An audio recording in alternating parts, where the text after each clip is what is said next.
So, good day. Mag-unboxing tayo ng Fender Acoustic String. Steel siya. Nabili ko sa Lazada. Yan. Tingnan natin kung okay.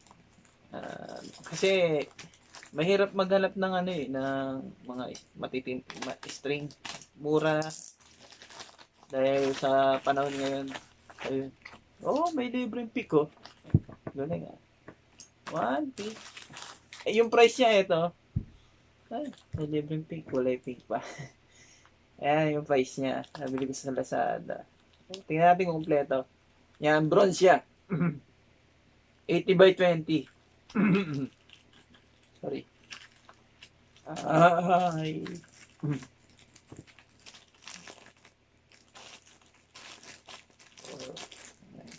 So, nakikita niyo na may gitara ko sa likod. Tingnan natin yung isa. So, ito yung pick na libre niya. Light. Ano nakalagay? So, goods na to sa mga ayos ah. Ganda. 4.46 mm yung nito. Manipis. So, I like it. Ito is Gibson din eh. Gibson din. So, tingnan rin natin. Nakakita ko sa inyo. Dalawa in order ko eh kasi mura siya eh. Mura siya. Yung panahon na to nabili ko siya. Mura siya.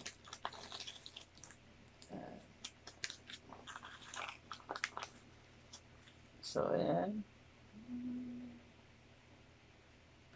So, ikabit ko na. So, hindi ko napapakita kung paano ko ikakabit. Te-testingin ko na lang yung tunog.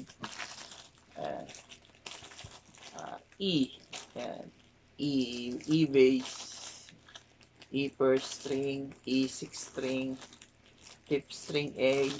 D fourth string. G third string. And then B.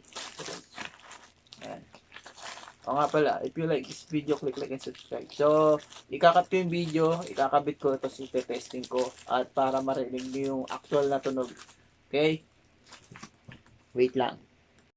So, ayan, naikabit ko na. Ayan. Tinono ko na rin.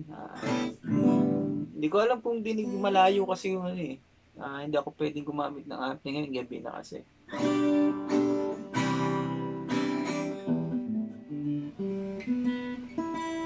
Okay naman siya.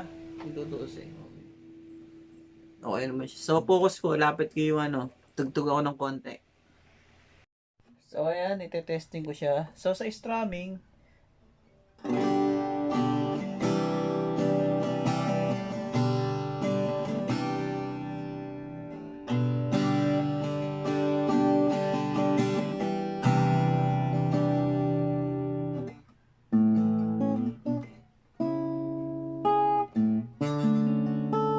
sa plucking,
ayun, pinukus ko yung sounds niya, yung actual sounds niya na walang amp.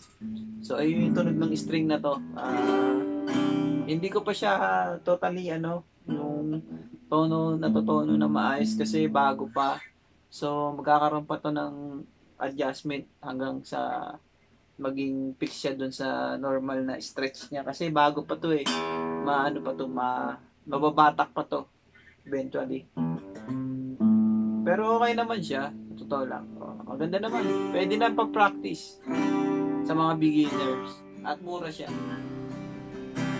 Normally kasi iba yung mga matatagal na mag-gitara. Ayaw ng itong string na to bass. Gusto nila is tatlong matining na sounds. Normally pinapalitan nila to ng 0, 1, 2. Itong tatlong babag to. Yan. Kaya ako gusto ko may bass eh.